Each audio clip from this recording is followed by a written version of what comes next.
Man's marriage crumbles, then finds this in attic. He was looking over the old creaky floorboards when he heard a crash in the distance. He jumped at the sound and decided to go investigate the disturbance from the third floor. He then made the mistake of looking at the ceiling above him. What he would find in the opening, where the ceiling should have been, was just a start. The negatives that he'd find hidden away would open a door he would never be able to close. David Whitcomb was 43 and in a marriage that was starting to fall apart. But on the bright side, his business was doing well. The new building he'd bought for his law practice meant that he was getting so many new clients. He bought an ancient 3-story building that would need a lot of work but was a great base for his business. He would renovate and work on the place himself. The building was in the heart of the old district of Geneva in New York. It was run down, but it had certainly had some history to it. David wanted to use the first floor for office space and use the extra floors for rent.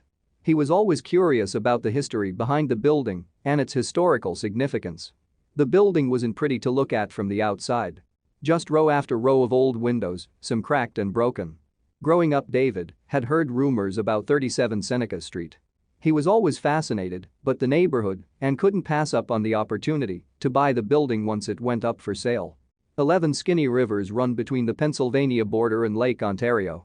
They stretch over the landscape like beautiful roots.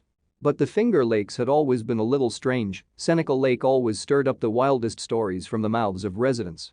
Many myths, rumors, and hearsay have made the lake quite the object of intrigue over the years. This lake is the deepest in the area and has reports of creatures in its depths. But who would have thought that there was something in a building just by the lake? David would stumble upon the secret completely by accident. He was just showing off his new building to a friend. But while they were walking, they'd hear a sound that would lead them to something amazing. David went to investigate and found that a light bulb had burst.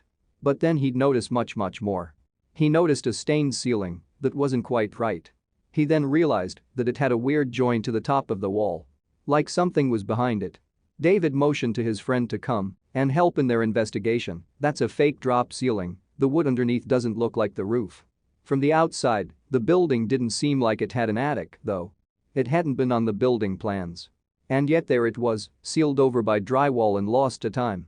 They piled up chairs so that they could reach the ceiling to inspect it further. David traced the access panel with his fingers, then he dug his fingernails under the corners and pulled. David stuck his head inside the space and exclaimed when he saw what was inside. "We've just found the Goonies' treasure." The hidden attic was filled with crates and shipping containers. David caught a glimpse of stacks of gold frames that had been pushed up against the wall. Just what had he stumbled upon? Inside the attic, David found antique backdrops, photography equipment, glass negatives, stacks of mail, and prints in gilded frames. He kept seeing the name J.E. Hale.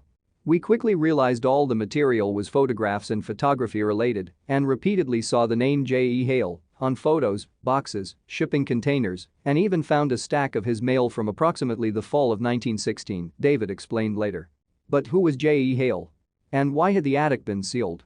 The organization of the materials was confusing. While it looked like certain pieces had been neatly stacked and organized, others were almost thrown here and there, David later told reporters.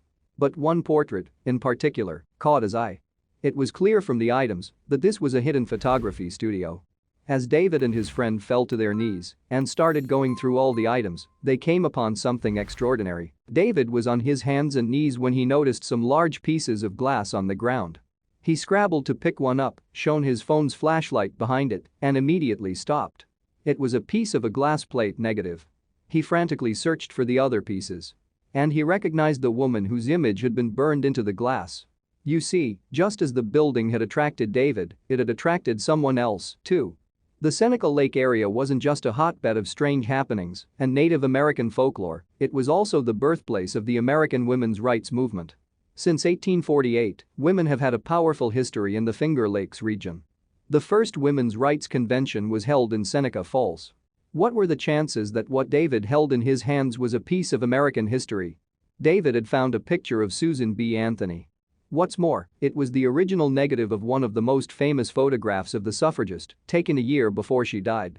The portrait alone has been appraised at between $10,000 and $50,000, and the rest of the collection in the attic is worth around $100,000. David says. What's amazing is that this material sat in this building for over a century, forgotten. Someone just dry-walled over this attic and it was lost to history until we discovered it, and it's telling a very interesting story. Thank you for watching this fantastic story. Please tap one of the 2 videos on your screen for another amazing wonder stories.